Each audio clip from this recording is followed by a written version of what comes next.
नमस्कार, आपके अपने YouTube चैनल पे आपका स्वागत है। फ्रेंड्स, आज की इस वीडियो में हम चर्चा करने वाले हैं मध्य प्रदेश प्राइमरी टीचर की नोटिफिकेशन की। इसमें हम जानेंगे कि हमारा फॉर्म डेट कब से कब स्टार्ट होने वाला है और कब लास्ट है, कितनी फीस पेमेंट लगने वाली है, अदर स्टेट इसके लिए भर सकते हैं या नहीं भर सकते हैं। इनसे सभी महत्वपूर्ण बिंदुओं पर हम चर्चा करेंगे, तो वीडियो पे बने रहिए और एक एक वीडियो सुनते जाइएगा, स्किप मत करिएगा, जिससे आपको सारी जानकारी प्राप्त हो। चलिए तो शुरू करते हैं। जैसा कि आप स्क्रीन पे देख रहे हैं कि मध्य प्रदेश स्कूल शिक्षा विभाग से ये 2025 का नोटिफिकेशन जारी हुआ है। तो सबसे पहले अगर हम इसके तिथि की बात करें तो देखिए, ऑनलाइन तिथि जो शुरू होने वाली है वो आपका 18 जुलाई से स्टार्ट होने वाली है। ठीक है, 18 जुलाई से लेकर 1 अगस्त तक ये चलेगी। लास्ट डेट आपका 1 अगस्त 2025 होगा। ठीक है, संशोधन की प्रक्रिया साथ साथ चलेगी। मैं कहूँगा कि आप फॉर्म एकदम सही से देख के भरिए ताकि संशोधन करने की कोई जरूरत ना पड़े। फिर भी अगर कोई त्रुटि हो जाती है तो उसके लिए करेक्शन का समय दे रहा है, जो कि करेक्शन का समय फॉर्म भरते के समय ही दिया जा रहा है। जैसा कि आपको बताया गया कि फॉर्म भरने का अंतिम तिथि 1 अगस्त 2025 है। संशोधन की तिथि आपको 6 अगस्त 2025 तक रखी गई है। देखिए, ये 6 अगस्त को शुरू नहीं होगी, ध्यान दीजिएगा। संशोधन की प्रक्रिया 18 अगस्त से ही शुरू हो जाएगा। अगर आप भर रहे हैं, आपको लगता है कि गलत हो गया है, तो आप उसको तुरंत या दूसरे दिन भी संशोधन कर सकते हैं। लास्ट डेट है संशोधन का 6 अगस्त को। ठीक है, आइए अब इसके शुल्क संबंधित विवरण देख लेते हैं। जैसा कि आप देख रहे हैं, जनरल अभ्यर्थियों के लिए जो अनारक्षित हैं उनके लिए 500 रुपया है। ठीक है, और जो SC ST वाले होंगे, जो कि MP के मूल निवासी होंगे, उनके लिए 250। फी के अतिरिक्त आपको कुछ पोर्टल चार्जेस लगेगा, जिसमें आपको 60 रुपया और सिटीजन चार्ज के लिए 20 रुपये का दे होगा। ये दोनों अलग अलग होगा, दोनों दे नहीं होगा, कोई एक ही दे होगा। ठीक है, अब परीक्षा की देख लेते हैं। इनको हम देखिए, परीक्षा की संभावित तिथि ये 31 अगस्त को निकाले हैं। 2 पालियों में परीक्षा कराई जाएगी। परीक्षा का डेट होगा 10, 10:30 से 12:30 और 3 से 5। चूंकि रिपोर्टिंग टाइम आपको 8:30 बजे से ही शुरू हो जाएगा और उसमें आपको 10 मिनट दिया जाएगा इंट्रोडक्शन को पढ़ने के लिए, जो कॉपी बुकलेट मिलेगी। ठीक है, तो ये था परीक्षा संबंधित और महत्वपूर्ण तिथि संबंधित जानकारी। आइए कुछ हम महत्वपूर्ण बिंदुओं पर चर्चा कर लेते हैं जो कि इन्होंने दिया है। जैसे कि पहला आप टिप्पणी देख रहे हैं कि ये दिया है कि अगर आपको फॉर्म भरना है तो उसके लिए आपके पास आधार का सत्यापन होना अनिवार्य है। बिना आधार के आप फॉर्म को फिल नहीं कर सकते। ठीक है, उसके बाद बोर्ड द्वारा आयोजित परीक्षाओं में मूल फोटो पहचान पत्र लाना अनिवार्य होगा। जब पेपर होगा तो आपको मूल पहचान पत्र का फोटो लेके जाना होगा। ठीक है, कोई एक फोटो होना चाहिए, जिसमें आपका वोटर ID कार्ड हो सकता है, पैन कार्ड हो सकता है, आधार कार्ड हो सकता है, ड्राइविंग लाइसेंस हो सकता है। ठीक है, पासपोर्ट भी हो सकता है, लेकिन वो फोटो के साथ होना चाहिए। अगर फोटो उसमें नहीं है तो आपको पेपर में बैठने से वंचित कर दिया जाएगा। ध्यान रखिएगा इस बात को। ठीक है, ऊपर देखिए, अभ्यर्थी को पुस्तिका निश्चित मूल परिचय पत्र के अतिरिक्त अपना आधार कार्ड, ठीक है, आधार कार्ड की छाया प्रति, आधार नंबर और इसकी जानकारी लाना अनिवार्य होगा। देखिए, अगर आप पहचान पत्र के साथ आधार कार्ड को छोड़ के कोई दूसरा पहचान पत्र ले जा रहे हैं तो उसके साथ आपको आधार कार्ड की छाया प्रति लगानी होगी। ठीक है, परीक्षा के प्रवेश के दौरान बहुस्तरीय बायोमेट्रिक का सत्यापन किया जाएगा। ठीक है, रिपोर्टिंग तक परीक्षा में प्रवेश अनुमति होगी। उसके पश्चात विलंब के आने वाले अभ्यर्थियों को परीक्षा में एंट्री नहीं दी जाएगी। जैसा कि कुछ कॉमन चीज़ें आप सभी जानते हैं कि इसमें डिजिटल घड़ी, कैलकुलेटर, ये सब नहीं लेके जाया जा सकता। देखिए, यहाँ पे है कि सभी अभ्यर्थियों का मध्य प्रदेश राज्य के रोजगार कार्यालय में जीवित पंजीयन होना अनिवार्य होगा। ठीक है, परीक्षा केंद्र पर आपको बॉल पॉइंट पेन तथा परीक्षा हॉल में प्रवेश मंडल की वेबसाइट से डाउनलोड प्रवेश पत्र लाना होगा। आप अपना पेन लेकर जाएंगे और साथ में आपको पास वो एडमिट कार्ड लेकर जाना होगा। ठीक है, किसी भी परीक्षार्थी को परीक्षा बीच में छोड़ने की अनुमति नहीं दी जाएगी। ठीक है, कंप्यूटर ऑनलाइन परीक्षा से उम्मीदवार की पात्रता, आवेदन पत्र भरते समय उम्मीदवार के किसी प्रमाण पत्र परीक्षा मंडल द्वारा नहीं किया जाएगा। आपको खुद से देखना है कि आपने जो भर रहे हैं वो सही है या नहीं है। ये उनकी त्रुटि नहीं मानी जाएगी। वो तब आपका अच्छे से देखेंगे जब आपको ज्वाइनिंग के लिए, वेरिफिकेशन के लिए बुलाएंगे। अगर वहाँ पे आप उस चीज़ पे नहीं पाए जाते हैं तो आपको बाहर कर दिया जाएगा। ठीक है, इस चीज़ का आप ध्यान रखिएगा।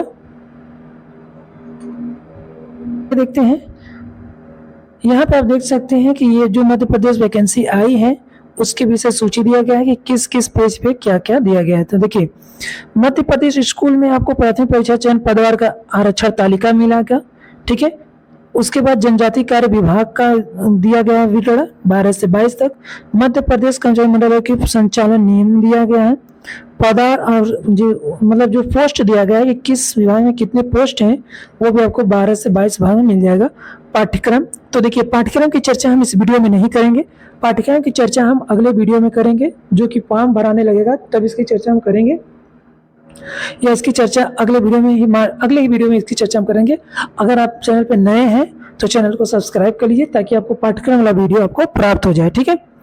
तो चलिए देख लेते हैं आगे कि किस पोस्ट के लिए कितने हैं। तो उससे पहले थोड़ा सा हम ये देख लेते हैं कि आवेदन हमें करना कैसे है, ठीक है। तो फ्रेंड्स, आवेदन कैसे करना है तो इसका विवरण आप देख सकते हैं कि पहले आपको 2 पद दिया गया है, प्राथमिक शिक्षा और तृतीय श्रेणी के, ठीक है। आवेदन पत्र कर्मचारी मंडल आयोग भोपाल के द्वारा होगा। इसमें आपको पात्रता क्या होगी परीक्षा में शामिल होने के लिए, तो पहले आपको जो प्रारंभिक परीक्षा पात्रता यानी कि एमपी टेट जो कराता है, आपके पास एमपी टेट होना चाहिए। और ये कब का होना चाहिए, तो ये 2020 और 2024 का आपके पास एमपी टेट का परीक्षा पास होना चाहिए। और साथ में उसके 2018 में जो 8 अनुसूची के अनुसार योग्यता अभ्यर्थी को निर्धारित करना जरूरी होगा, ठीक है। उसके साथ साथ आपको कम से कम 50% के साथ आपको हायर सेकेंडरी मतलब 12th का, ठीक है, या उसके समकक्ष तथा प्रारंभिक में 2 वर्ष का डिप्लोमा आपके पास होना चाहिए। डिप्लोमा मतलब डीएलएड, ठीक है।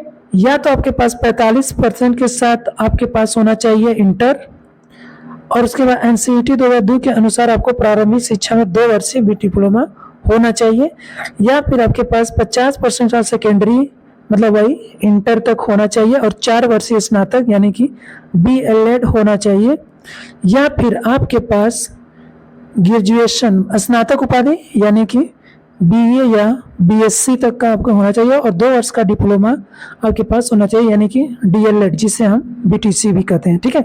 तो इतनी आपके पास योग्यता होनी चाहिए, शैक्षिक योग्यता। उसके बाद आपका न्यूनतम आयु सीमा 21 वर्ष होना चाहिए, ठीक है। अब देखिए यहाँ से आप देख सकते हैं कि अधिकतम आयु किस वर्ग के लिए कितना होना चाहिए। देखिए पुरुष आयु जो कि जनरल होगा उसकी अधिकतम आयु 40 वर्ष होनी चाहिए, न्यूनतम आयु सबके लिए 21 वर्ष है, ये बता दिया गया, ठीक है। अब आयु की उसके बाद मध्य प्रदेश के अगर मूल निवासी हैं और वो महिला है अनारक्षित यानी कि जनरल है तो वो 45 वर्ष। पुरुष महिला जो मध्य प्रदेश के निवासी होंगे, कर्मचारी या नगर सैनिक होंगे, वो भी 45 वर्ष तक के होंगे, ठीक है। पुरुष महिला होंगी जो कि मध्य प्रदेश के होंगे, आरक्षित वर्ग के, अनुसूचित जाति अनुसूचित जनजाति यानी एससी एसटी या ओबीसी के, तो उनकी अधिकतम सीमा 45 वर्ष होनी चाहिए। और दिव्यांग होंगे जो कि मध्य प्रदेश के मूल निवासी होंगे। देखिए अदर स्टेट के दिव्यांगों के लिए ये चीज़ नहीं दिया गया है, ठीक है। ये मध्य प्रदेश के दिव्यांगों के लिए गया जो कि 45% होना चाहिए। अब सवाल ये उठता है कि इसकी गणना हम कब से करेंगे, किसी भी डेट से निकालेंगे नहीं। देखिए यहाँ पे दिया गया है कि अधिकतम आयु की गणना आपको 1 जनवरी 2025 से करनी होगी, ठीक है। 1 जनवरी 2025 को आपको आयु जो है कि अपने अपने वर्ग के अनुसार इतना होना चाहिए, ठीक है।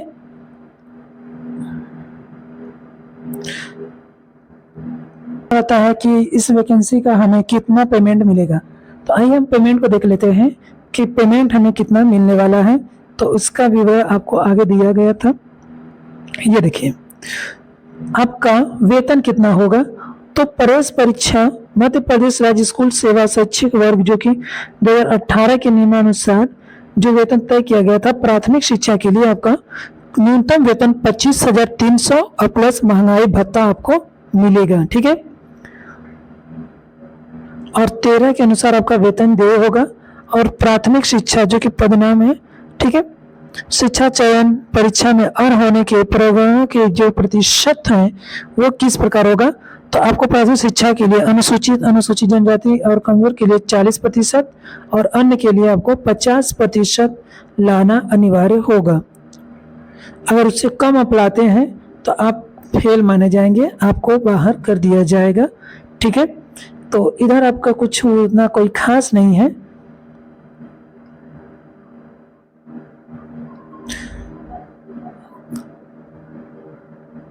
ये पूरी वैकेंसी आपको 10,150 पे निकाली गई है। ठीक है ना, 10,150 पोस्ट पे आपको वैकेंसी आई है। अब किस वैकेंसी के लिए कौन सा पोस्ट है, चलिए इसको थोड़ा सा हम जूम करके देख लेते हैं। ठीक है, तो देखिए आपको श्रेणियां यहाँ पे ये दिया गया है। सीधी भर्ती प्राथमिक शिक्षा, ठीक है, कुल पद आपको 4,060 गो है। ठीक है, जो मध्य प्रदेश स्कूल शिक्षा विभाग के अंतर्गत है। ठीक है, उसमें आप देख सकते हैं कि अनारक्षित वर्ग के लिए 630, महिला वर्ग के लिए 623 पोस्ट है। ठीक है, अब पूरा टोटल आप देख लीजिए, आप इसको अपने हिसाब से देख लीजिएगा, मैं पूरा टोटल योग बता देता हूँ। 1380 है। ठीक है, ईडब्ल्यूएस के लिए 375 है, एससी के लिए 705 है, एसटी के लिए 545 और ओबीसी के लिए 1055। कुल टोटल योग मिला के 4,060 पोस्ट दिया गया है। अन्य पिछड़ा वर्ग के लिए आपको 14% का आरक्षण भी दिया गया है। ठीक है, अन्य पिछड़ा यहाँ पे देख सकते हैं कि 13% का जो कि काल्पनिक आरक्षण है। तो ये सब आपका कैटेगरी वाई दिया गया था पोस्ट। ठीक है ना, अब देखिए बैकलॉग पद के लिए ये आपका पोस्ट है, किसके लिए क्या है।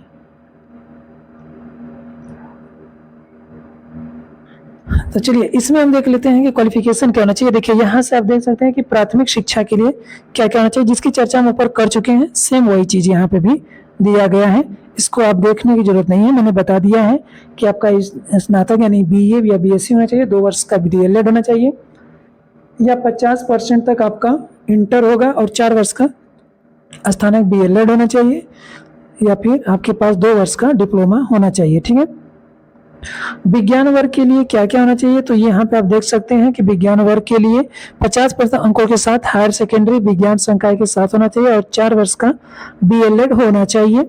ठीक है, और अनुसूचित जनजातियों के लिए 5% का छूट दिया जाएगा और साथ ही अन्य पिछड़ा वर्गों के लिए भी है।